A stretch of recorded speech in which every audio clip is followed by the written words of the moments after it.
Salut tout le monde, c'est Bartholoméo Patrick. Alors on se retrouve aujourd'hui pour une nouvelle vidéo réaction live pour le chapitre 907 de One Piece dont la VF vient de sortir sur le site de Scantrad. Donc merci à vous les gars, comme d'habitude, pour votre boulot de ouf que vous nous faites à chaque fois, toutes les semaines pour ce chapitre, pour la traduction. Donc merci, grand big up à vous.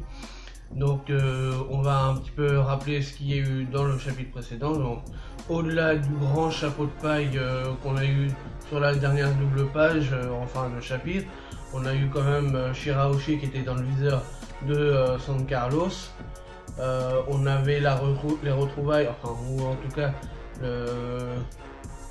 comment dire, une rencontre entre Rebecca, Vivi et Shirahoshi justement. Qui ont été toutes les trois sauvées dans leur royaume respectif par Luffy. Il y a Dalton avec Kureha qui est arrivé juste après, et donc du coup on a aussi Wapol qui est arrivé, et on savait déjà qu'il y avait Stelly aussi qui était déjà là dans les chapitres précédents. Donc Wapol, Stelly contre qui eux sont plutôt des ennemis de Luffy, donc ça pourrait créer des tensions. Donc Shirahoshi avec Carlos justement, le dragon céleste qui aimerait bien pouvoir récupérer justement Shirahoshi puisque c'est une princesse sirène, donc ça pourrait créer aussi une tension. Donc on était là-dessus, on ne sait pas ce qu'il est advenu pour l'instant des révolutionnaires et de leur plan. Est-ce qu'ils vont débarquer pendant la rêverie et foutre le dawa? Voilà, pour l'instant là on est en suspense là-dessus. Et donc il y a eu cette fameuse double page à la fin avec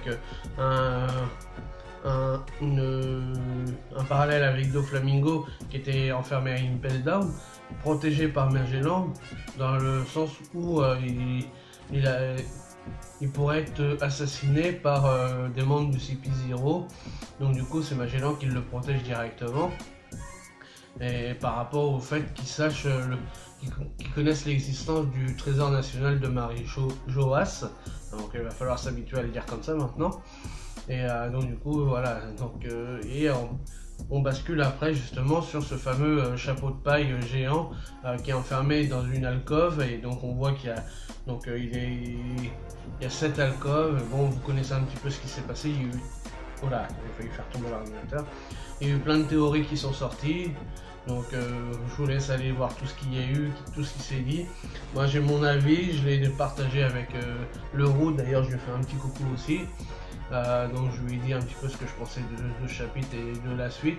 Maintenant je ne détiens pas la vérité, puisque le seul à détenir la vérité c'est Eiichiro Oda. Donc voilà. Donc c'est parti pour cette review, non pas review, je suis fatigué moi. Je suis vraiment fatigué en plus. Pour cette réaction live du chapitre 907 de One Piece. Alors, chapitre 907, le trône vacant. Ok, d'accord. Donc, est-ce qu'on va rester sur la rêverie? Là, on a Orlambus, hein. On le voit en train de faire un geste comme ça, en larmes, pour dire adieu à son pays et pour voguer sur les mers pour son rêve de piraterie et rejoindre la flotte de Luffy. Alors, mini-aventure, lumière sur les membres de la grande flotte des chapeaux de paille, volume 37, les bandits de la flotte aux 56 navires, adieu déchirant, merci pour le cadeau. Donc là, on voit qu'il s'est quand même attaqué par le roi du royaume hein, où il était, et donc il est quand même parti en mauvais termes en disant son royaume. Et donc du coup, il y a plein de coups de canon, et donc lui, avec toute sa flotte de 56 navires, il s'en va justement et pour voguer, donc comme je viens de vous le dire, sous le drapeau de Luffy. Donc la page 2 c'est de la pub, donc allez sur Scantrad pour lire vos scans. Pensez aussi à aller acheter vos mangas chez Glénat en librairie, c'est super important. Ok, donc page 4, Whole Cake Island. Pourquoi on revient à Whole Cake Island? Quelque part loin dans les mers. Qu'est-ce qui se passe? Pourquoi on revient là-dessus? C'est une plaisanterie? Hors de question. Qu'est-ce qui se passe? Bon, on voit Big Mom. Écoute, ça n'a rien à voir avec toi, mais je me sentirai à jamais humilié si ce n'est pas moi qui me charge de trancher la tête du chapeau de paille. Il y a quelque chose qu'il doit me rendre. Bah, c'est ça, c'est peut-être par rapport au poneglyphe. ou au Tamate Bako peut-être, parce qu'elle sait peut-être pas que c'est pas lui qui l'a volé. Là on voit qu'il y a un poignard sur la prime de Luffy. Par ailleurs, n'oublie pas que tu as une dette vers moi, Kaido. Elle est en discussion avec Kaido. Non mais what the fuck? C'est quoi ce délire là? Waouh! Non mais what? Donc là on voit qu'on est vraiment sur l'île de Wano Kuni, parce que on voit toute la neige et tout, donc ça fait que de l'ombre mais avec de la neige. Hein. C'est du passé, ça ne compte plus. Non, c'est une dette à vie. Ah bah déjà on a une information de ouf là. Déjà Big Mom en relation téléphonique avec Kaido, hein, déjà là ça commence déjà de ouf. Là, on vient à peine de commencer, première page, bim, Kaido Big Mom. What the fuck quoi. Et en plus apparemment Kaido il a fait quelque chose qui a rendu service à Big Mom et du coup elle lui demande quelque chose en échange maintenant. Non mais déjà un truc de taré. Page 5. Donc là on a Kaido en visuel. Non, j'ai un compte à régler avec ce gamin. Si tu t'avises de venir ici, je te tuerai, Lin Lin. Carrément, lui il veut aussi, par rapport au Smile justement et par rapport à Doflamingo et tout ça. Donc il en a aussi gros sur la patate par rapport à Luffy. Donc il a envie de le tuer de lui-même. Ah mais la gueule qu'il a en plus là avec sa bouteille de saké dans la main. Ah, putain le regard noir et tout. Ah, magnifique l'image. Essaye donc. Bref, je voulais juste te prévenir. C'est moi qui vais en finir avec Chapeau de paille. Et j'aimerais qu'on soit d'accord sur ce sujet comme en bon vieux temps. Ah putain, le regard de Charlotte Lin derrière aussi. Ah c'est magnifique. Ils veulent tous les deux la peau de du chapeau de paille. Alors, page 6, QG de la marine. Donc là, on revient vers le QG de la marine et donc près de la rêverie. Il semblerait que Big Mom veuille entrer en action. Elle a pris contact avec Kaido. Donc du coup, ils sont déjà au courant des échanges entre les deux. Leur communication n'est même pas cryptée. Pardon. C'est un peu trop facile. C'est comme s'ils voulaient nous appâter. C'est à peine s'ils ne sont pas en train de nous inviter allègrement à intervenir. Donc là, on a Momonga qui est là. Donc il y a un autre amiral qui a, enfin je pense que ça doit être un amiral qui parle. Il a une casquette avec un 5 dessus, mais je crois pas qu'on l'ait déjà vu. Après, donc on a Momonga qui est à l'autre bout du Dendenmushi. D'accord sur ce sujet.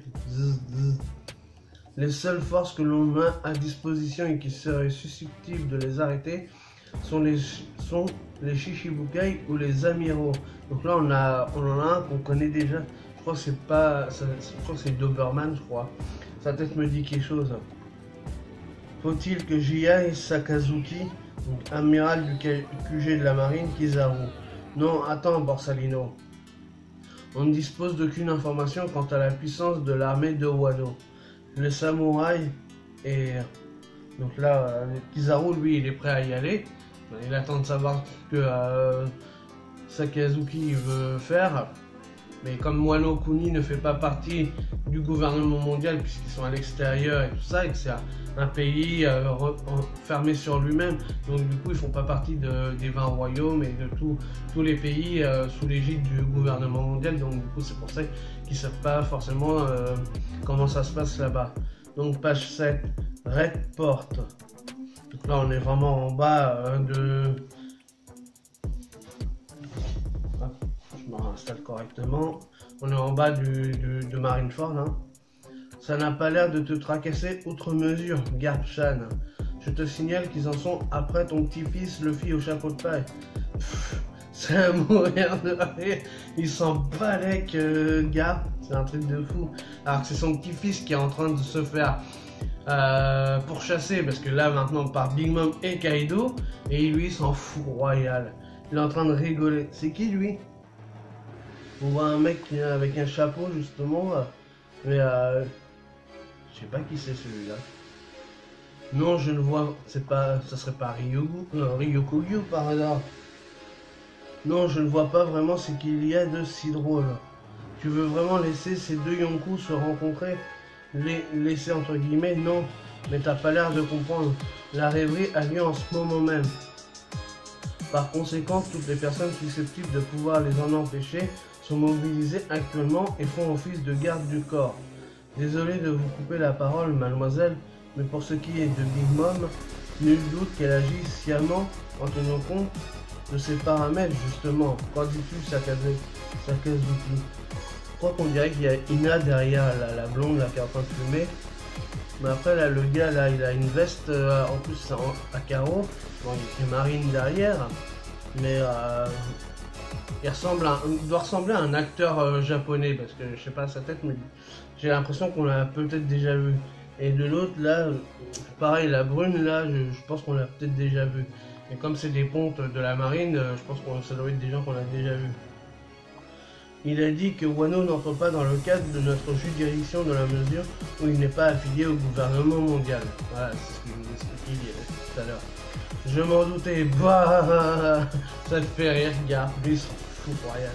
La meilleure option pour l'heure, c'est de ne pas entrer en conflit avec eux. Mais garde Kun, si je ne m'abuse, Big Mom et Kaido, donc là on arrive à la page 8, sont la raison même qui fait que vous êtes aujourd'hui considéré comme le héros de la marine, non? Est-ce que ça serait grâce à lui qu'il y aurait eu des... Alors, qu'est-ce qu'il aurait fait justement par rapport à Big Mom et Kaido? Il y a peut-être une information importante là. Ah, tu veux parler des Rocks, hein? Je suis surpris que tu sois au courant de ça en dépit de ton jeune âge, Ina. Donc c'est bien ce que je pensais, c'était Ina. D'ailleurs, il y a Full Body et l'autre là aussi qui sont là. Il y en a un, il y a une coupe à la mince, une coupe de rocker, là, une banane. Full Body et l'autre, c'est Django, l'hypnotiseur là. Là, on a Gap, ok. Donc là, voilà, même un géant qui bouffe avec eux. C'est peut-être un des premiers. Peut-être. Comment ça s'appelle? Je me rappelle plus son nom. Il y a un géant qui sont là. Donc tu veux parler des Rocks. Donc ça veut dire que Nina elle connaît le passé de Gap et ce qu'il a fait par rapport à Big Mom et Kaido. En effet, ils ont brillé durant l'ère qui précédait celle de Roger.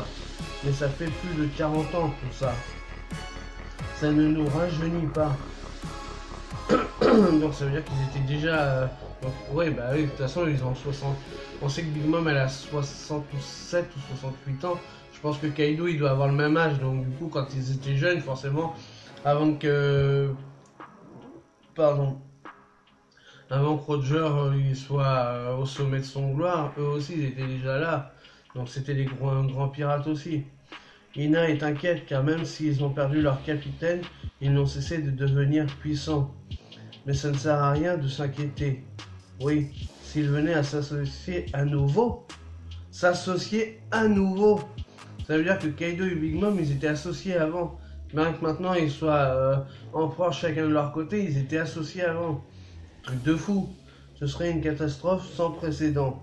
Ce serait un désastre qui défie tout entendement. Mais pourquoi ça te fait sourire?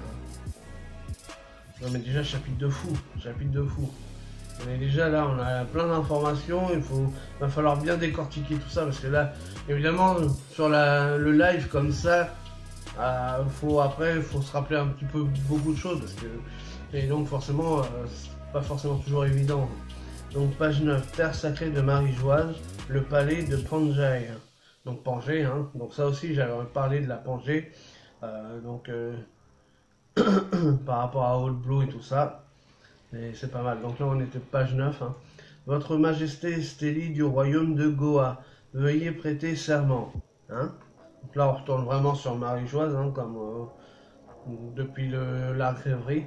Alors, The Empty Throne, donc le trône vide, hein, le trône vacant, comme le suggère le titre, d'accord. Donc, puis-je m'asseoir dessus? Non, c'est inconcevable, pas même pour plaisanter. Il est formellement interdit de s'y asseoir. Là, ça fait penser à... Là, on voit vraiment tout un grand truc et tout avec un trône. Ça fait penser quand même carrément à Game of Thrones, la série, hein, donc... avec ce trône vacant là comme ça. Alors bon, je suis pas un spécialiste de Game of Thrones, hein, mais ça me fait penser à ça. Moi la série je l'ai toujours pas regardée, donc j'ai jamais accroché avec. Je suis peut-être l'un des seuls, hein, désolé. Mais ça me fait quand même penser à ça, parce que déjà, rien que le titre Game of Thrones, le jeu du trône, pour s'emparer du trône justement, donc il y a peut-être une référence là-dessus. Donc là on voit quand même qu'il y a toutes le symbole du gouvernement mondial, il y a plein d'épées tout autour, il y a plein d'armes tout autour quand même. Donc peut-être en référence au royaume et aux guerres qu'il y a eu justement, peut-être par rapport au siècle oublié, peut-être par rapport, peut-être je dis bien, hein, parce que j'en sais rien, peut-être par rapport à justement aux guerres que les 20 royaumes ils avaient fait par rapport à cette puissance qui était le royaume des dix, peut-être aussi. Donc il y a peut-être un truc à creuser là-dessus et on va avoir les explications. C'est le trône vacant. Il est le symbole de l'égalité de tous les pays. Chaque souverain est tenu de prêter le serment de ne jamais céder à la convoitise de s'emparer du trône. Ok. Là on voit qu'il y a un mec qui est devant, là, un grand barbu là comme ça avec justement une épée pour que Stelly puisse prêter serment de ne pas aller justement s'asseoir dans le trône. Page 10. Les 20 armes qui protègent le trône représentent le serment prêté il y a 800 ans par les 20 créateurs du monde. Donc voilà, donc là on voit vraiment toutes les armes et donc ça représente vraiment le serment que, d'accord, pas mal. Alors, c'est en tant que symbole de paix que cet endroit a été érigé au centre même du monde et que ce trône ne peut être occupé. Et si les Gorosei sont la plus haute autorité du monde, au-dessus même des Tenryubito, donc ça c'est bien, c'est important aussi, donc le conseil des 5 est au-dessus des Tenryubito, donc c'est vraiment eux qui décident, et en dessous les autres ils doivent subir quand même. C'est justement pour que le monde ne soit jamais dirigé par un seul roi. Vraiment pas mal ça. Donc là on a un petit peu le détail hein, et le fonctionnement un petit peu de Marie-Joanne. Pas mal ça. Je vous prie donc de prêter serment, votre majesté. Si j'ai bien saisi, si je réussis à m'asseoir là, je deviendrai le roi du monde. Stelly Dono, je veux m'asseoir sur ce trône. Il est vraiment débile ce mec. Mais il va absolument être le seul et penser qu'à sa gueule. Il a filé un mauvais coton lui. Il va y avoir une couille par rapport à lui, c'est obligé. Page 11. Palais Pangea, hall d'accueil. Ya, arrêtez, je vous prie. San Carlos. Ah, on va voir Carlos. Mais que faites-vous enfin? Arrêtez, je vous en prie. Ah, putain! Il est en train de s'en prendre à Shirahoshi. Il y a un mec qui est là, ça doit être un blue... Un mec des prisons, là, comme on a Impeldon, là, avec son casque là-dessus. Il est en train de vouloir attacher Shirahoshi pour s'en emparer.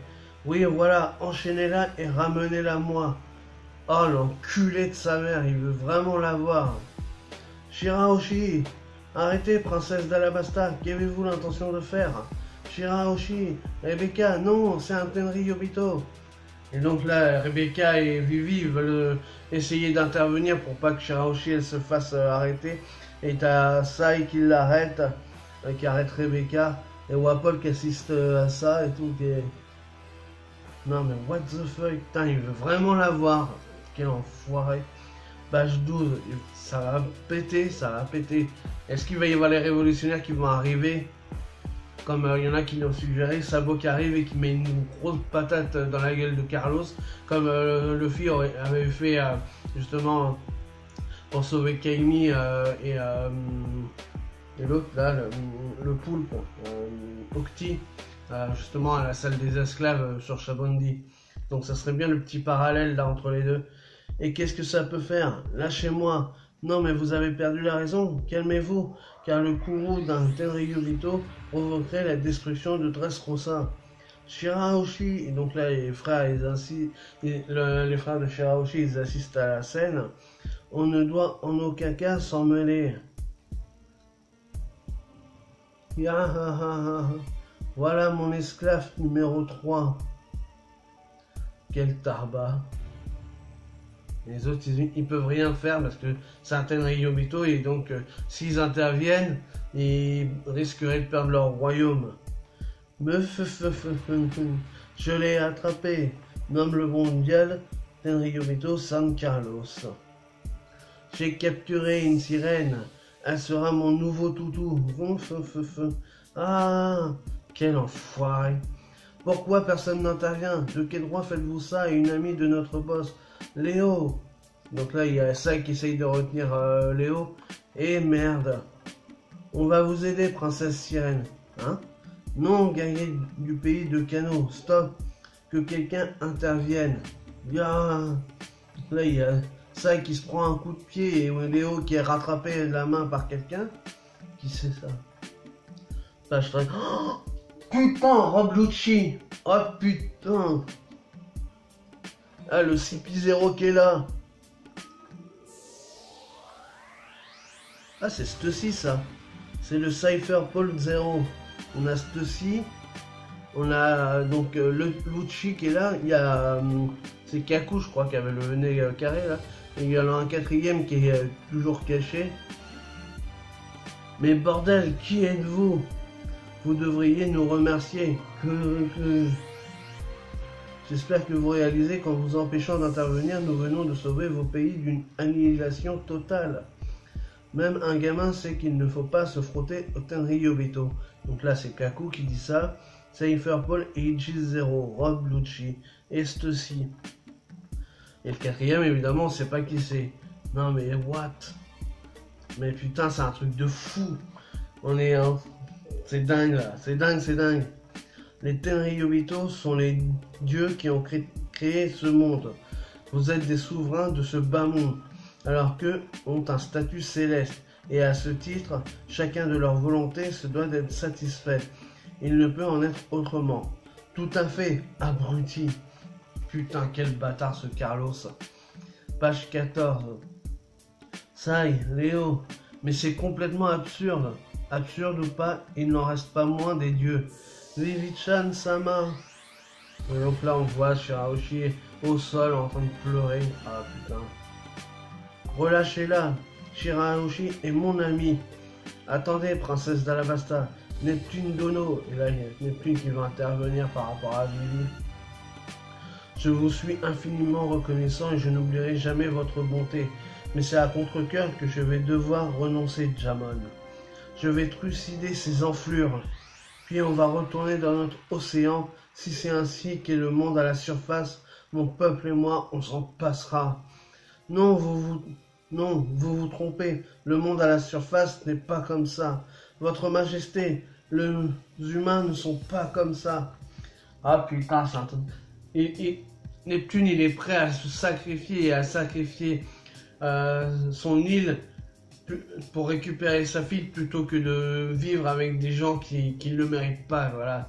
Il en a rien à battre de leur gueule.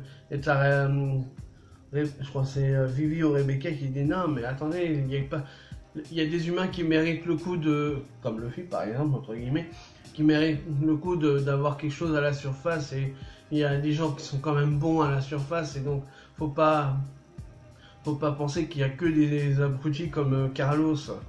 Page 15. Je te demande pardon, Otohime. Et donc là, on a un petit flashback par rapport à Otohime. On va devoir attendre un peu avant de pouvoir vivre sous le soleil. Et donc même en plus, ça me fait pleurer, Neptune. Vous osez vous rebeller, Cypher Paul 0. Tuez-les. Entendu. Arrêtez, paladin Neptune. Agissez prudemment. Concertons-nous tous ensemble. Et en même temps qu'il va peut-être se fighter avec Lucci, il repense à Otohime et ses paroles. Peut-être qu'ainsi l'avenir de nos enfants sera différent. Père, non, tu ne dois pas céder à la haine. Oi, hein? Et là, il y a quelqu'un qui arrive avec une massue. Putain, qu'est-ce qui se passe? Arrête ça, Carlos. Boah. Oh putain. Mais putain, c'est un dragon céleste. Il a une tenue de dragon céleste. Est-ce que ce serait un révolutionnaire qui serait déguisé? Il est en train de lui mettre une putain de machette. Un coup dans la machette, dans la gueule. Oh là là, putain, il s'est fait éclater. Oh putain. Oh, mais le truc de ouf. Le truc de fou. Page 16. Hein? Mais qui a osé frapper un Tenryubito? Je n'ai rien à voir avec ça.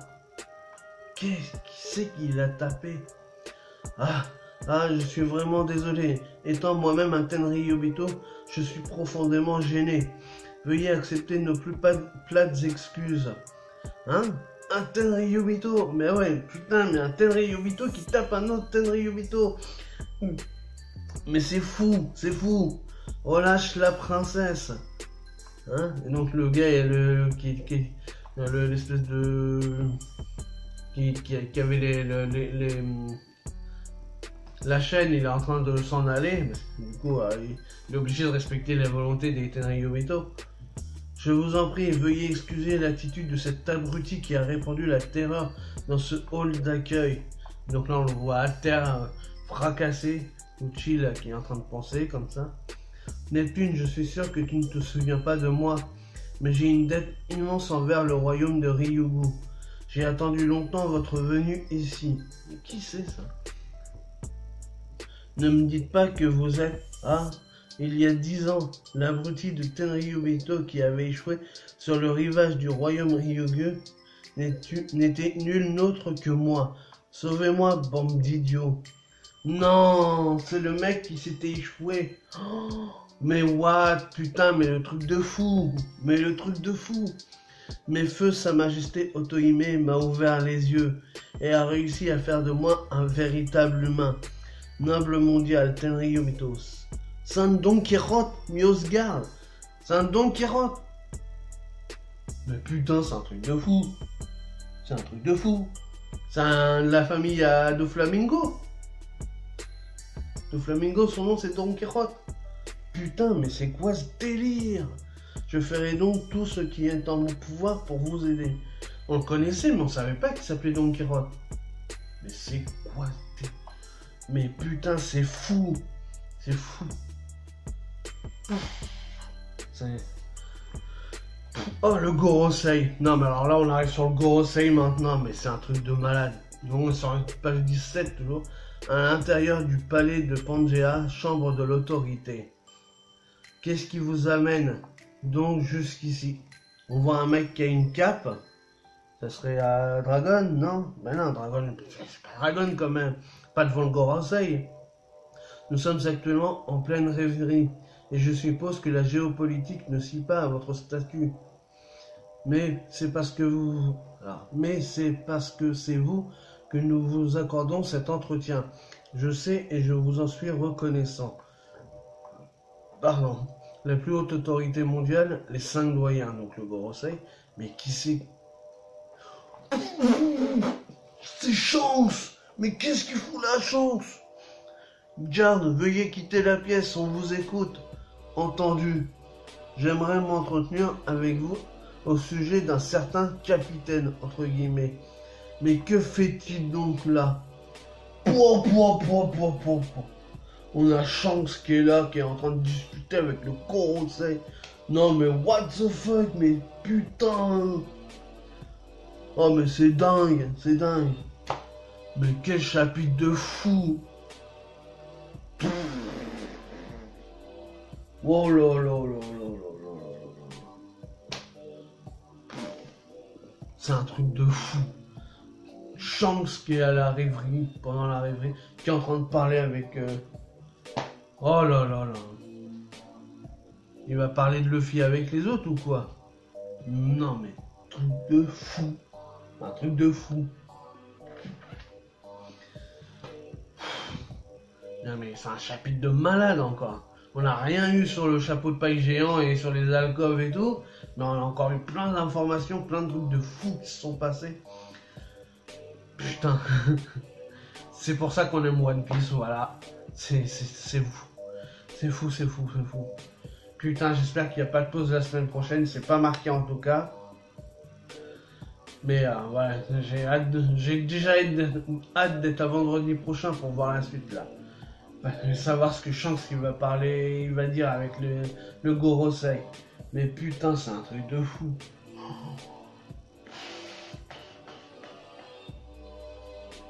Oh. On a un chapitre de malade et on a encore un chapitre de malade cette semaine. Ouais. Donc voilà. Bon. Merci de m'avoir suivi pour cette réaction live du chapitre 907. Comme d'habitude, si vous avez aimé, n'hésitez pas à liker, à partager, à laisser des commentaires, à mettre des pouces bleus. Et puis nous, on se retrouve pour de nouvelles aventures One Piece. Salut tout le monde.